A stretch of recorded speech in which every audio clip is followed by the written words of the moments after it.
Welcome back to my channel, Smoking and Grilling, and today we making southern fried corn.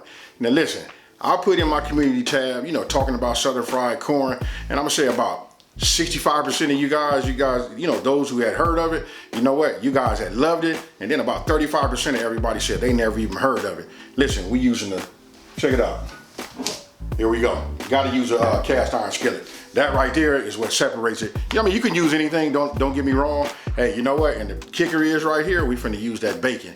If you guys seen that pork chop video I did and I started out with that bacon, guess what, folks? We doing the exact same thing. This right here, that bacon flavor, that milk from that corn, I don't wanna spoil it. I don't wanna over talk it. We finna get right into it. Boom. Now here we're gonna go over the ingredients. Look, we got black pepper, we got cheese. Now remember, look, the cheese is strictly optional.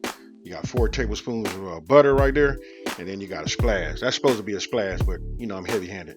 That was a splash of heavy whipping cream. Then you got your corn. Usually I make 8 ears. That right there is 7. It's another one. It's off to the side. I forgot to put it over there. And then right here, here's the magic, folks. That's that maple bacon right there. Look, it didn't say thick cut, but check this out. Look right here. If you look at your regular, regular pack of bacon, and you look at these right here, man, to me, that says nothing but thick cut. And the smell on it is incredible. When you start frying those, it's gonna remind you right off the back of having like breakfast. It almost smell like we having pancakes. So getting started, go ahead. Listen, you want to have a sharp knife. This right here is key. A sharp knife, and then you want to cut down. You want to cut the kernels, your corn kernels off of the cob. But you want to cut as close as you can, to the cob, because you want to get as much of the milk that's inside of the corn as possible.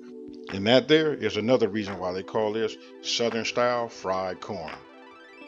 Just the fact that you're getting all the milky sweetness, the goodness from the corn kernels. So all you're going to do is you just want to keep doing that.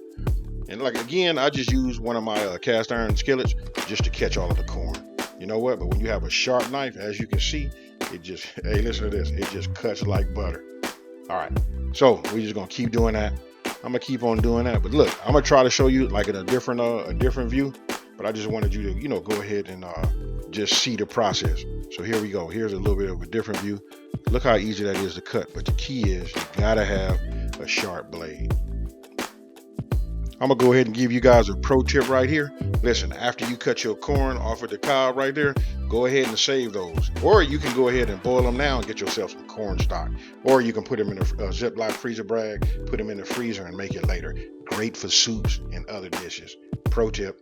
Now, this is what you'll end up with right here. Look, everything is just, nice and cut. What I'm doing is really like separating them a little bit, but just want to show you guys how it looks. It's a little bit extra work, you know what I mean? But listen, well worth it.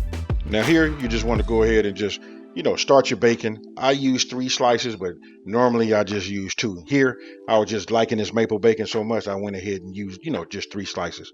Look, after you cooked it front and back and you got all the fat rendered down, go ahead and add your corn kernels into the skillet. And this right here is where it's all, where the magic happens right here. You can already see it. It's a cast iron skillet.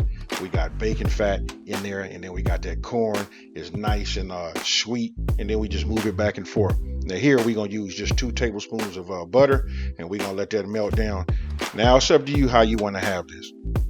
If you want to go ahead and you want it to be creamy, I'm going to just say this is what you do to make it creamy. Once you get the butter melted, just leave it alone and don't stir it as much. For me, I like to go ahead and have it, I like mine to just be more on the fried side. And that right there, that was completely optional too. I added some Creole Kick by Sweet Smokie Joe's. You know what? I just love the flavor and I'm starting to put it on everything. Listen, that there is completely optional though. After that, you just saw I just went ahead and hit it with that pepper. You know what? And then it's just time to work it back and forth. And then now it's time to just let it, fry. Now here I'm giving you guys a close-up just so you can just like really see it.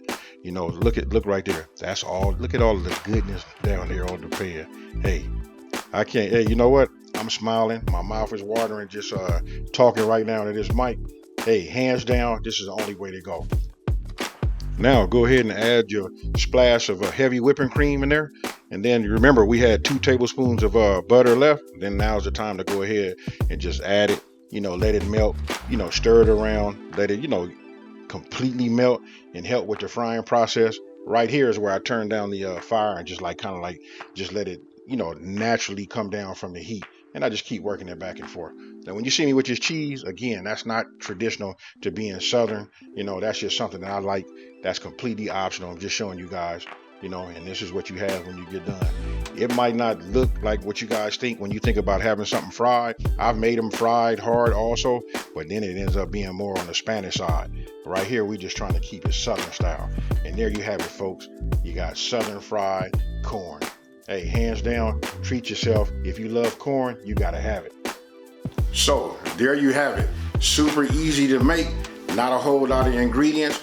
And you know what, for those of you guys that didn't even, you know, say that you never even heard of fried corn, I hope this lived up to whatever you imagined it to be. But I can tell you that cast iron, that maple bacon, you know what, and that corn cut off at the cob, you know, and that milk that's in that corn, that right there, hey, with that pepper, and then, you know, we frying it. Ooh-wee. Now I gotta let you guys know, by the time I get this video edited, you know what, this is what I had it with. I'm doing some smothered chicken right now. I'm gonna have some mashed potatoes. Of course, I'm gonna put that gravy on it. You know what, and then we finna have that Southern fried corn. Hey, I want you guys to let me know down in the comment section below. Tell me what would you serve this with and give me that complete meal.